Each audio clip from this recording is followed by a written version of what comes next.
ঢিঙত যিটো জঘন্য নাৰকীয় কামত যিসকল জড়িত দোষী কঠোৰ দৃষ্টান্তমূলক শাস্তি দিব লাগে। দুজন এতিয়াও পলাতক, প্ৰায় 6 দিন হৈ গ'ল, দুজনক এতিয়ালৈকে ধৰিব পৰা নাই। নৰপিশাচ যিকেইটা আছে সেইকেইটা কঠোৰ দৃষ্টান্তমূলক শাস্তি দিব লাগে আৰু এনেকৈ শাস্তি দিব লাগে যাতে কোনো এনে কাম কৰিবলৈ সাহস নকৰে। অসমৰ খিলঞ্জীয়া মানুহে 45 বছৰে চিঞৰি আছে, 45 বছৰে সংগ্ৰাম আন্দোলন কৰি আছে যে আমাৰ নিজৰ মাতৃভূমিত খিলঞ্জীয়া মানুহৰ পৰিচয় আৰু অস্তিত্ব সুৰক্ষিত হ'ব লাগে।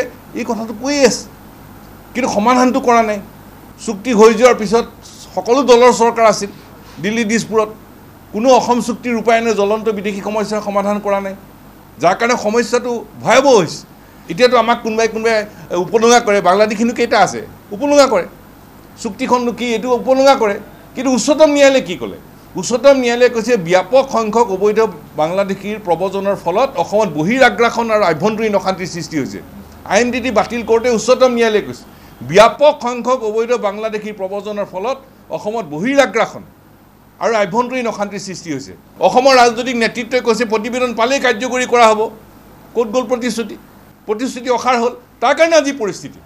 চুক্তিৰ 7 নম্বৰ দফাই যিটো অৰ্থনীতিৰ ৰক্ষা কৱচৰ কথা কৈছে সেই বিষয়টো কাৰ্যকৰী কৰিব লাগে। যেতিয়ালৈকে খিলঞ্জীয়া মানুহৰ প্ৰভুত্ব আৰু সৰ্বকালৰ কাৰণে নিৰ্ণায়ক অধিকাৰ নিশ্চিত নহ'ব আমাৰ সংগ্ৰাম অব্যাহত থাকিব।